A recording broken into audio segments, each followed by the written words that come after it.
Mari kita berdoa. Terima kasih Bapa, terima kasih Tuhan Yesus, terima kasih Roh Kudus. Kami telah bersekutu dengan tubuh dan darah-Mu Yesus. Sebentar kami akan mendengarkan sebagian daripada kebenaran firman-Mu ya Bapa. Sebelum itu segala puji, hormat, syukur kami naikkan kepadamu Bapa, kepadamu Tuhan Yesus dan kepadamu Roh Kudus, karena Engkaulah Allah Tritunggal kami yang Esa.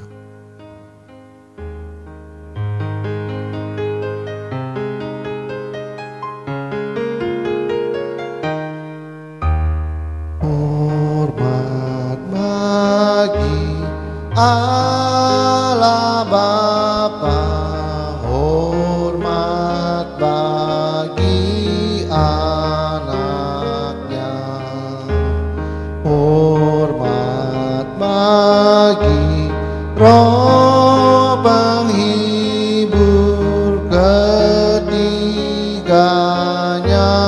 yang Esa. Haleluya, haleluya, ketiganya yang Esa. Haleluya, haleluya, ketiganya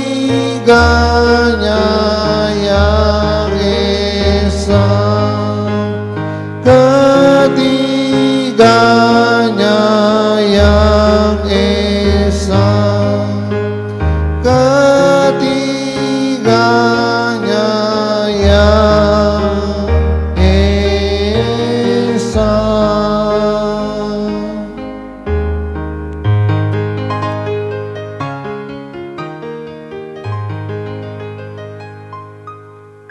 Berikanlah kami pengetahuan, pengertian, dan akal budi-Mu ya Tuhan, supaya kami menjadi orang bijaksana dan rendah hati seperti diri-Mu.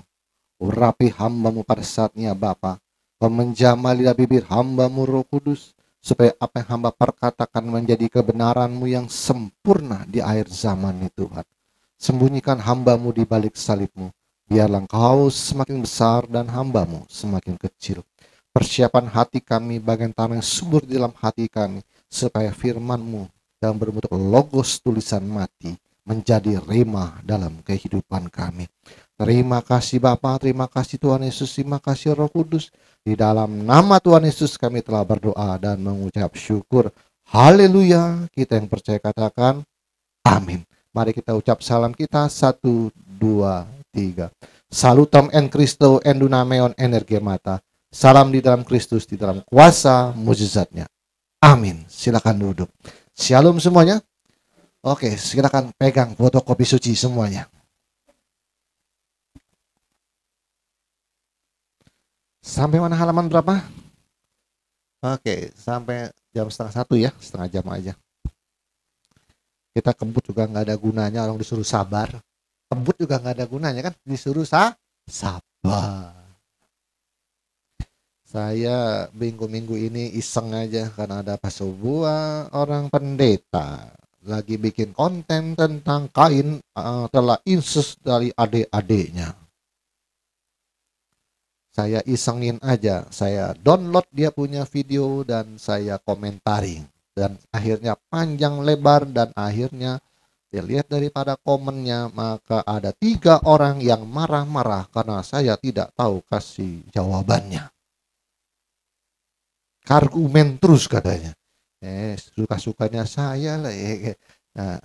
Siapa Anda mau maksa saya untuk menjadi guru Anda? Kecuali Anda bayar perpuluhan dulu sama saya. Enggak. STT aja bayar, STT bayar enggak? Bayar. Enggak. Enggak, bercanda aja. Saya mau orang yang enggak terlalu mikir duit. Oh ya. Sampai mana kita?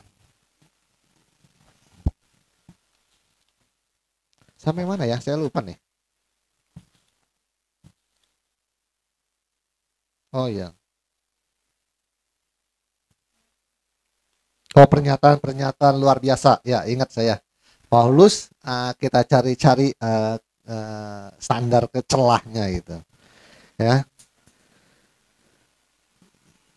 Udah tahu saya. Oke. Matius 23:12. Oke, langsung tuh. Halaman berapa tuh? Pokoknya di paling atas itu Matius 23:12. Lihat paling atasnya tuh. Di halaman berapa nggak tahu tuh. Yang paling atas sebelah kiri itu tertulis Matius 23:12. Oke. Dan barang siapa meninggikan diri, ia akan direndahkan, dan barang siapa merendahkan diri, ia akan ditinggikan.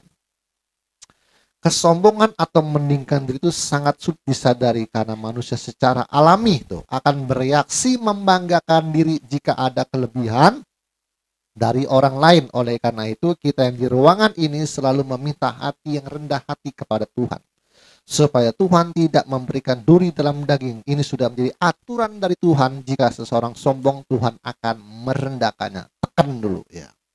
Umat Kristen harus hidup suci dan harus terus meninggalkan semua perbuatan jahat, buruk, dan dosa, supaya kita sebagai hamba dapat dipakai oleh Tuhan kita dengan maksud yang mulia.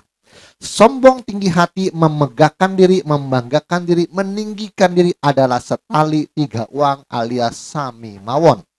Semuanya adalah dosa dan tidak suci. Jadi kalau kemarin komen juga karena saya tidak kasih jawabannya tentang istri Kain, dia langsung ad hominem menyerang diri saya. Ya karena saya bilang jangan merendahkan orang kalau lagi diskusi. Ya kan? Anda tidak mengerti tentang apa namanya tentang akademis, Anda tidak ada ngerti tentang bagaimana menanggapinya. Ya, kalau gitu saya tanya dulu sama Rocky Gerung. Rocky Gerung juga kan dosen dan seorang akademisi. Kenapa kalau dia bicara belak-belakan dan hantam langsung? Dia akademisi karena sebenarnya ada akademisi sistemnya ribet, Pak. Jadi kalau dia ajukan argumen satu argumen panjang lebar lah, anggap 2 lembar. Kita harus tanggapin satu-satu, Pak. Ini per poin, Pak. Kan ribet, Pak. Kalau saya kan nggak mau baca. Saya udah tahu, pokoknya asal kesimpulannya Kain incest langsung tak antung. Dar! Saya udah nggak mau denger argumen kamu lagi. Enggak, langsung saya pentung. Dar! Saya gaya-gaya orang jualan di pasar aja, langsung pukul. Dar! Langsung saya tumbang argumennya. Orang incest Allah itu naturnya adalah anti incest dan kesucian. Jadi dia nggak tahu di dalam pengetahuannya saya ini adalah kodratnya adalah suci dan saya mengerti tentang incest.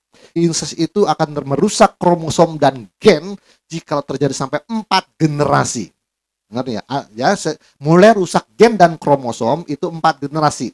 Bapaknya kawin sama anaknya, anaknya kawin lagi sama cucunya. Itu 4 generasi. Nanti yang keempat lihat hasilnya. Jadi dia gennya kurang variasi dalam kromosom waktu dia bertenun. Jadi kalau Anda lihat di mikroskop, saya ada gambarnya, itu kromosomnya saling itu kayak ngegulung gitu dia, ya menenun. Makanya ya menenun dia kayak benang gitu ya. Nah, makanya si Daud berkata, engkau yang menenun aku di dalam kandungan. Tahu dari mana Daud? Kalau bukan ilham roh. Nah, kita baru sekarang menyelidikinya, dulu mana ada. Ya itulah hebatnya apanya Alkitab kita.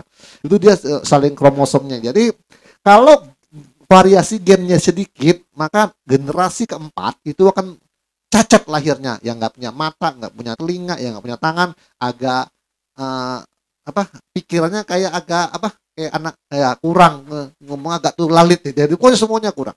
Tapi hebatnya, berita gembiranya adalah kalau gennya makin banyak variasinya ya. Jadi kita nikah dengan ras lain, wong Cino, wong Jawa, wong bule, wong Papua, wah semuanya itu variasi gennya banyak, maka akan menghasilkan keturunan yang sempurna secara fisik, cerdas secara otak, dan hebatnya adalah organ-organ tubuhnya ini ya, organ-organ tubuh imunnya ini dia lebih tahan terhadap penyakit yang masuk.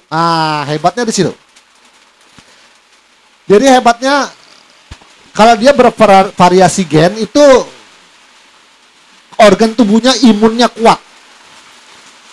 Makanya tidak mungkin Tuhan yang maha berakal budi terus mengizinkan daripada Kain itu incest. Kalau dia incest, Adam itu berumur 930 tahun. Anda bayangkan umurnya 930 tahun. Itu nanti Adam lahir, anggap lahir nanti Kain kawin sama adiknya, nanti adiknya kawin sama adiknya lagi. Itu 930 tahun, kira-kira berapa generasi? Lebih dari 4 generasi. Kita, kalau itu sampai terjadi, maka kita tahun 2024 ini kita pada begini semua kayaknya. Generasi cacat mental semua gitu. Karena apa? Udah berapa ribu generasi dari zaman Adam. Tuhan tahu nggak? Ngerti. Oh, dia pencipta. Dia yang menciptakan organ-organ, otak-otak, semuanya ini, semuanya dia. Dia tahu sampai gen dan kromosom itu dia tahu. RNA dan DNA dia ngerti semua. Masakan dia yang mengerti, yang mengatakan akulah sang akal budi. Masakan dia berkata aku sang akal budi. Dia sendiri yang ngerti tentang ilmu kedokteran. Tuhan yang ngerti tentang ilmu. Terus dia, biarin dulu lah, diperbolehkan Kain boleh kawin sama adiknya. Aduh, Allah yang seperti itu adalah Allah yang tidak berakal budi. Dia tahu dapat merusak gen, tapi dia sendiri yang memperbolehkannya. Di mana akal budinya Tuhan? Gampang kan jawabannya? Oke. Itu sedikit dari saya. Oke, sekarang jika di dalam hati kita masih ada segala pikiran jahat, pikiran negatif, prasangka buruk, menduga-duga yang jelek alias suuzon, jika dalam hati kita masih ada pembunuhan, yaitu dengan cara membenci orang, perzinahan dalam hati, memandang perempuan dan menginginkannya, percabulan itu pikiran porno, pencurian yang ada niat mengambil sesuatu yang bukan haknya, sumpah palsu yang bersumpah atas nama Tuhan tetapi dusta, hujat yang menghujat nama Tuhan yang kudus dan menghujat sesama manusia, keserakahan yaitu ketamakan, penipuan, suka bohong dan tidak jujur, kelicikan yaitu ngakalin orang bodoh dan merugikannya, hawa nafsu, keiragian dan keduniawian, iri hati, lalu kesombongan yaitu meninggikan diri dan mengkultuskan diri, kebebelan atau ngeyel. Ya, kalau orang Bangka bilang lu bangpa, maka Tuhan tidak akan memberikan karunia-Nya dengan kepastian mukjizat kepada orang tersebut. Karena semua ke-14 yang disebutkan di atas adalah tidak kudus dan tidak homoios kepribadiannya dengan Bapa di surga. Wah, karena ini kalau di dalam hati masih ada 14 ini nggak bisa. Dia belum homoios. Bahaya nih orang kata Tuhan. Ini bahaya kata Tuhan. Jadi kasih mukjizatnya setengah, dikit-dikit aja. Sembuh. Enggak. Sembuh. Enggak. Sembuh. Enggak. 5 cukup. Target daripada ATM bukan seperti itu, tapi langsung dalam nama Yesus orang itu sembuh. Orang nggak punya mata, makanya ATM hanya perlu meludah juga ke tanah dan bikin kelereng. Tahu kelereng? Nah, gundu. Nah, dibikin biji mata, tempelkan di matanya dalam demi nama Yesus Kristus. Jadilah bola mata. Maka saat itu terbuka matanya. ATM mau seperti itu. Orang yang bisu buka lidahnya, disentuh lidahnya, di dalam nama Tuhan Yesus terbukalah sekat dalam lidahmu dan bicara tas langsung. Nggak usah demonstrasi dalam dalam panggung, oke? Memang sudah untuk mencapai kesempurnaan mukjizat ini tidak mudah dan harus ada harga yang harus dibayar dan Tuhan akan menuntut pertanggungjawaban setiap berkat yang Dia berikan. Lukas 12:48. Tetapi barang siapa tidak tahu akan kehendak tuannya dan melakukan yang harus mendatangkan pukulan, ia akan menerima sedikit pukulan. Setiap orang yang kepadanya banyak diberi daripadanya akan banyak dituntut, dan kepada siapa yang banyak dipercayakan daripadanya akan lebih banyak dituntut. Jadi setiap orang itu kalau nggak tahu kehendak tuannya, siapa kehendak tuannya siapa? Tuhan Yesus. Kamu nggak tahu kehendak Tuhan, ya kadang pengetahuannya kurang kan? Mungkin nggak boleh ya. Bercanda masih bohong, bercanda memang nggak boleh. Kan dia kan pengetahuannya kurang. Tuhan nuntutnya kan nggak sampai habis-habisan, tapi ATM nggak bisa karena sudah banyak diberi tuntutannya lebih tinggi. Nah itu dia. Jadi tergantung pengetahuan. Tugas kita adalah menjadi penerang dunia untuk memberitakan, menjadi penuntun orang buta, pengajar orang bodoh, dan menerangi orang yang dalam kegelapan. Itu tugas ATM, bukan nginjilin orang. Nggak terbeban. Kalau ketemu saya kasih tahu, nggak ketemu ya sudah, ya kan? Itu kan namanya sudah takdir ilahi, ya nggak? Sebelum ketemu ATM udah keburu mati, ya gimana? Oke, terus Firman Tuhan mengatakan bahwa Allah tidak akan mendengarkan orang-orang berdosa. Yohanes 9:31. Kita tahu bahwa Allah tidak mendengarkan orang-orang berdosa, melainkan orang-orang yang saleh dan yang melakukan kehendaknya. Kalau kita masih memegahkan diri, itu namanya kita masih berdosa. Karena sombong itu dosa, tetapi rendah hati adalah suci. Kalau kita masih sombong dan meninggikan diri, masih dicacat kesuciannya yang membuat kesucian kita tidak sempurna. Yesaya 59:1-2, sesungguhnya tangan Tuhan tidak kurang panjang untuk menyelamatkan dan pendengarnya tidak kurang tajam untuk mendengar. Tetapi yang merupakan pemisah antara kamu dan Tuhan ialah segala kejahatanmu dan yang membuat dosa. Dia menyembuhkan diri terhadap kamu sehingga ia tidak mendengar ialah segala dosamu. Salah satu hal yang paling sulit untuk ditembus oleh gereja adalah melawan takdir kematian. Karena takdir kematian adalah bukti bahwa engkau waktu di dunia ini masih berbuat dosa. Masuk surga karena iman bonus dari Tuhan. Kalau anugerahnya dicabut, nggak bisa ada yang masuk surga karena sudah semuanya melanggar firman Tuhan. Akibatnya upah dosa adalah kematian. Kalau kau khotbah hebat di dunia ini, tapi kalau kau masih melakukan dosa, maka hukumannya adalah masuk liang kubur dulu. Urusan preacher, urusan entar. Barang-barang kita ketemu, Pak. Kita tidak mati, dia bangkit bareng terbangnya. Kan sangat menunggu. Jadi dia bangkit dulu, baru kita bareng. Tapi kan mati dulu. Permasalahannya adalah ATM tidak mau mati. Kemarin juga masih ada diskusi tentang umur manusia. Dia bilang menurut Mazmur adalah 70 sampai 80. Saya bilang 120 tahun. Karena dari mulut Tuhan sendiri tidak pernah berubah. Umur manusia 120 tahun. Tapi kan Daud berkata, apa 70? Ya, itu karena pengamatan Daud sebagai manusia. Dia lihat kok rata-rata manusia mati dia segitu gitu. Tapi pada prinsipnya dari mulut Tuhan sendiri tidak pernah berubah. 120 tahun. Ada satu pengetahuan lagi yang harus kau pelajari, yaitu cipinglai chong momen sete. Penyakit datang dari apa yang masuk dari mulutmu. Makanannya berubah. Jadi saya udah seminggu ini makannya selada. Jadi makan apapun saya makan selada. Istri saya beli 10.000 kalau kebanyakan kan nanti layu. 10.000 habis 10.000 saya masukin kulkas. Jadi makan apapun saya pakai selada. Makan udah kayak kambing saya. Karena kalau terlalu banyak makan daging, minyak, kepala saya agak uyang-uyang sedikit. Akhirnya saya donor darah. Kemarin baru donor darah, hilang uyang-uyangnya. Tapi jangan dimasukin lagi. Ini nggak berhikmat nanti. Keluarin masukin lagi. Lama-lama game over nanti. Ya kan nggak tercapai ini visi. Jadi seminggu ini makan udah kayak kambing, makan selada. Selada tuh enak rupanya ya. Dia tuh garing tapi nggak ada pahit, krek enak, tapi emang harganya agak mahal dia ya. Tapi makannya enak tadi. Jujur makannya seladanya enak makannya. Oke. Orang yang saleh adalah orang yang taat, suci, baik, yang menghasilkan kebenaran dalam kepribadiannya. Oke. Kudus ditambah baik menjadi benar. Nah, ini nih.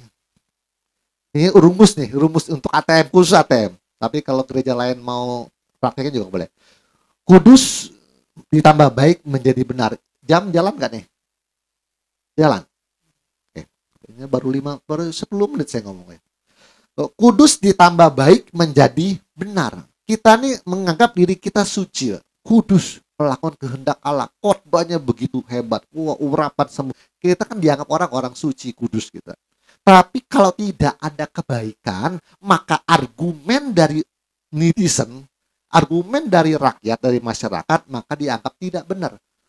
Khotbah mah hemat katanya ngaku suci. Jemaatnya susah aja nggak diperhatiin. Karena nggak ada kebaikannya. Yang nggak benar tuh pendeta. Masih ada bengkoknya dikit. Kan? Ya gitu kan? Ini supaya Anda mengerti tentang argumennya. Kan kita sedang mematahkan seluruh argumen manusia. Ya enggak? Jadi kudus ditambah baik menjadi benar dia. Kalau ada handphone kayak gitu. Ya, kalau Anda mengaku kudus, suci, kita ini orang suci, disucikan oleh darah Yesus segala macam, tapi kalau tidak ada kebaikannya, menjadi orang nilainya nggak bener. Ya enggak? Ya, ngomongin perpuluhan terus, ngomongin persembahan, ya kan? Wah, tapi nggak pernah berbuat kebaikan, maka orang akan menganggap yang namanya apa? nggak bener, masih ada bengkoknya dikit. Nah, itu dia. Jadi yang namanya bener itu kudus di plus namanya kebaikan. Oke. Jika kita hidup suci tetapi tidak ada kebaikan dalam hidup kita, maka orang lain akan mencela kehidupan kita dan kehidupan kita akan dinilai tidak benar karena tidak ada kebaikan. Sekarang kita akan lihat kepastian mukjizat oleh Petrus dan Paulus serta Filipus. Nah, sekarang tadi kemarin dulu kita berbicara tentang Yesus pernah menyembuhkan ini, Yesus pernah menyembuhkan ini. Oke, sekarang generasi pertamanya dulu murid-muridnya Tuhan Yesus. Kepastian mukjizat oleh Petrus dan Paulus serta Filipus. Pertama, menyembuhkan orang lumpuh oleh Petrus. Kisah 3:1-8. Pada suatu hari menjelang waktu sembahyang, yaitu pukul 3 petang, naiklah Petrus dan Yohanes ke bait Allah. Di situ ada seorang laki-laki yang lumpuh sejak lahirnya, sehingga ia harus diusung. Tiap-tiap orang itu diletakkan dekat pintu gerbang bait Allah yang bernama Gerbang Indah untuk meminta sedekah kepada orang yang masuk ke dalam bait Allah. Ketika orang itu melihat bahwa Petrus dan Yohanes hendak masuk ke bait Allah yang meminta sedekah, mereka menatap dia dan Petrus berkata, "Lihatlah kepada kami." Lalu orang itu menatap mereka dengan harapan akan mendapat sesuatu dari mereka. Tetapi Petrus berkata, "Emas dan perak tidak ada padaku, tetapi apa yang kupunyai kuberikan kepadamu. Demi nama Yesus Kristus orang Nazaret itu, berjalanlah." Lalu ia memegang tangan kanan orang itu dan membantu dia berdiri. Seketika itu juga kuatlah kaki dan mata kaki orang itu. Ia melonjak berdiri lalu berjalan kian kemari dan mengikuti mereka ke dalam bait Allah, berjalan dan melompat-lompat serta memuji Allah. Mujizat yang luar biasa, sembuh karena mengenai bayangan Petrus. Jadi udah mujizatnya lebih naik lagi, tingkatannya lebih tinggi. Itu kena bayangan set. Wah, Kisah 5:12-15. Dan oleh rasul-rasul diadakan banyak tanda dan mujizat di antara orang banyak. Semua orang percaya selalu berkumpul di serambi Salomo. Dalam persekutuan yang erat, orang-orang lain tidak ada yang berani menggabungkan diri kepada mereka. Namun mereka sangat dihormati orang banyak dan makin lama makin bertambahlah jumlah orang yang percaya kepada Tuhan. Baik laki-laki maupun perempuan, bahkan mereka membawa orang-orang sakit keluar ke jalan raya dan membaringkan di atas balai-balai dan tilam-tilam, supaya apabila Petrus lewat, setidak-tidaknya bayangannya mengenai salah seorang dari mereka. Hebat juga ya. Memang si Tuhan Yesus aja paling sakti. Tuhan Yesus itu adalah, jikalau aku menjamah ujung jubahnya aku akan sembuh. Ini emang lebih hebat juga nih, ya, lebih tinggi dari gurunya. Tapi nggak apa-apa, memang Tuhan sudah mengatakan, jikalau kau percaya kepadaku dan taat, maka engkau akan melakukan pekerjaan yang lebih besar yang aku lakukan. Itu sudah pesannya begitu memang. Oke. Jadi ini Yesus aja belum pernah kena bayangan sembuh. Paling mentok kena jumbai, ujung jubahnya. Jadi kalau zaman sekarang, asal aku pegang saja jasnya pendeta, aku akan sembuh. Weh, sampai gitu luar biasa juga ya. Oke, nggak apa-apa, sedikit hayal tapi gua mau capai sampai situ. Oke. Ini yang lebih hebatnya lagi adalah kena bayangannya. Wah, kalau gitu saya tidak boleh dekat-dekat lampu berarti. Takut ada bayangannya, Pak. Dicari bayang-bayangannya, ya kan? Ya kan? Jadi kalau kita yang sudah sakti atau nanti jangan kasih lampu, takut ada bayangannya, karena bayangannya diuber-uber. Karena kalau kena bayangannya Pak Pendeta, pasti aku sembuh. Wah, luar biasa Tuhan. Aku mau seperti itu, seperti yang kau perlihatkan kepadaku. Kalau kau ingin mengambil berlian surgawi di atas gunung itu, perjalanannya seperti ini, banyak anakonda, kala jengking, piranha, melewat lembah, hutan Amazon dan terus ke atas. Wah, dulu oke lah Tuhan. Yang penting saya tahu bahwa saya ini bertakwa. Takwa itu saya tahu Tuhan. Nah, kita udah belajar takwa kan asal ya dulu ya. Takwa itu jadi bagaimana muridku. Bagaimana kalau engkau melewati jalan yang penuh duri. Nah, jadi ada mawar-mawar duri. Apa yang kau lakukan? Aku akan menggulung ini. Kalau bajunya panjang itu jangan jubah. Aku akan menggulung jubahku guru dan melewati duri-duri itu sampai melewati dan tidak terkena duri guru.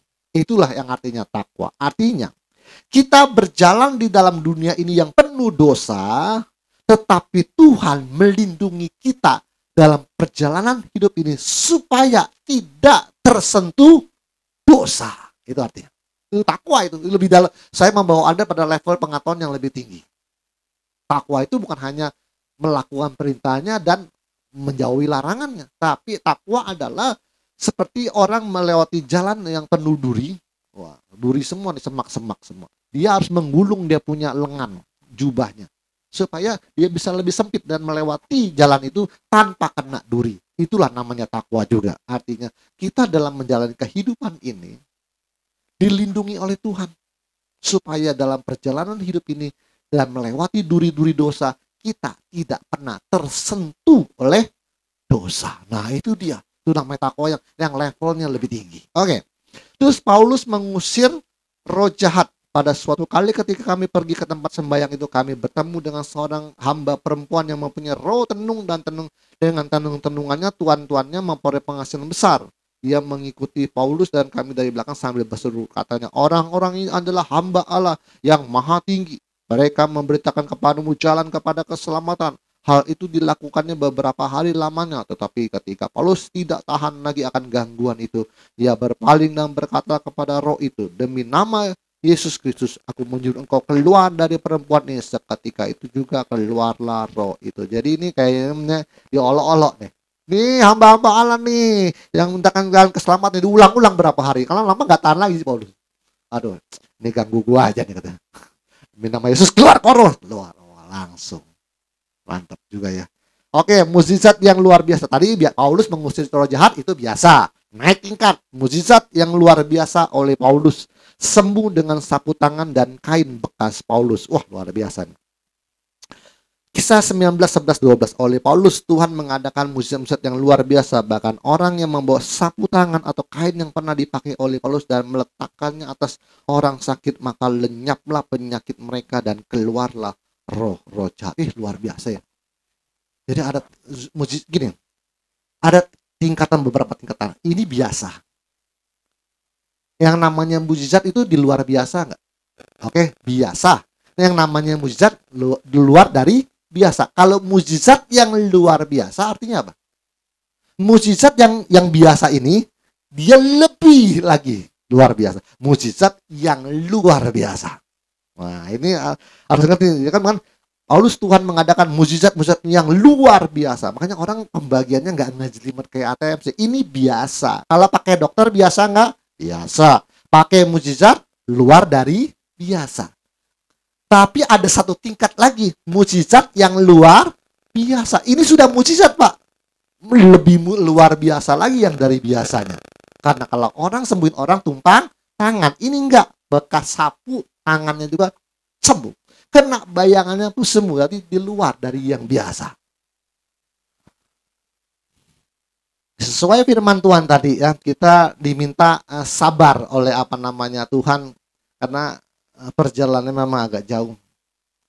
Dalam perjalanan kehidupan saya dalam minggu-minggu ini, saya renungi dalam diri saya, Tuhan, walaupun saya ini tidak berkutik Tuhan dalam kehidupan ini, saya lakukan ini gagal, tapi secara kehidupan saya aman-aman Tuhan. Tidak ada apes, tidak ada malapetaka, dan tidak ada sakit juga. Tuhan sudah melindungi saya dengan sempurna dan memberikan kesehatan.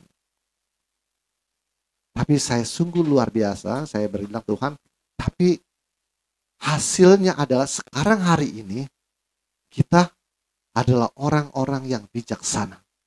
Orang-orang yang sangat berakal budi. Dulu saya ini buruk Tuhan, ngomong seenaknya, ego, marah, segala. Tapi saya sekarang dengan kebijaksanaan saya dapat menumbangkan seluruh argumen manusia di seluruh dunia. Hai Tuhan, luar biasa. Sampai artikel-artikel teolog-teolog lulusan Jerman, lulusan sana, tidak ada satupun yang dapat menumbangkan argumen daripada ATM. Tuhan, saya bilang ini tidak hasil dari karya saya. Tuhan memberikan pengetahuan saya begitu banyak dengan caranya yang ajaib. Lagi jalan-jalan ketemu buku ini, lagi jalan-jalan di toko rohani ketemu buku ini, lagi dan selebihnya Tuhan memberikan. Saya lebihnya juga saya pernah berguru dengan Pak Romi Sertian. Saya belajar tentang ilmunya, semua pengetahuannya, tentang Jumat Agung kemana, Sabtu kemana, wah udah kemana-mana saya. Dan itu adalah anugerah bagi saya. Saya ketemu dengan seorang bisu yang gagal menjadi bisu. Saya ketemu, itu adalah perjalanan hidup saya untuk memproses saya menjadi sempurna. Dan hari ini kita adalah orang-orang yang sulit ditaklukkan argumennya. Perlu namanya belajar sampai S3 nggak kita? Kayaknya nggak perlu. Dengar ya, Anda bisa menaklukkan orang S3 teolog tanpa harus belajar dari STT. Anda hanya Anda bisa menaklukkan mereka argumen dengan apa? Wicaksono yang panah. Dengar. Kecerdasan itu yang pertama di sini, benar? Intelek, IQ. Ada lagi EQ, ada lagi SQ. Jadi kecerdasan pertama adalah gini, isi dulu pengetahuan dengan inteleknya, dilatih terus. Kecerdasan tertinggi itu adanya di sini. Manusia batinia, SQ. Ini kecerdasan tertinggi. Karena kecerdasan tertinggi itu mengandung pertimbangan. Pertimbangan dia. Gini loh, mungkin apa yang lawan bicaramu, Anda belum pernah dengar. Apa yang orang ngomong, argumen mungkin Anda belum pernah dengar. Apa tuh ini ngomong? Maksudnya apa? Kalau Anda bijak, Anda diam dulu. Dengerin dia punya. Nih, menurut ilmu teologi Pak, gini Pak. Anda akan mendengar. Pengetahuan masuk. Dengar. Waktu masuk tak balikin langsung. Dar. Saat itu belajar dan saat itu juga menumbangkan lawanmu. Itu sudah jalannya, Pak. Itu udah jalannya, bukan pinter. Itu kecerdasan batinia. Dan saya baru bisa membayangkan mana luar biasa juga si Buddha Gautama ini. Kecerdasannya luar biasa. Sampai harus dia bisa menumbangkan. Sampai dia punya satu prinsip namanya ehipasiko. Artinya apa? Lihat, datang, dan buktikan. Sampai ke sana dia. Kenapa gini? Manusia batinia kita ini, apa yang kita pertimbangkan di dalam hati kita ini, ya, nih, hasil kebersihan hati menciptakan namanya kemurnian batin, memorinya nih.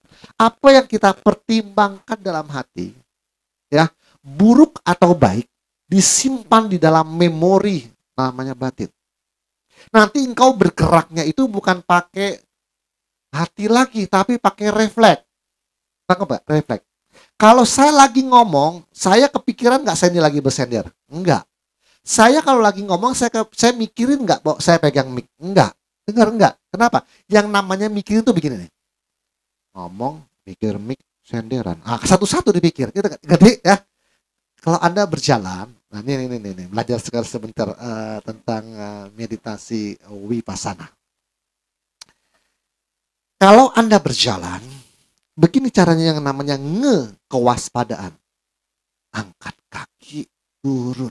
Angkat kaki, belakang, turun. Jadi segala sesuatu gerakannya dipikirin. Dan kekuatan itu hanya 12% yang sadar. Angkat kaki, turun. Atau yang gampang.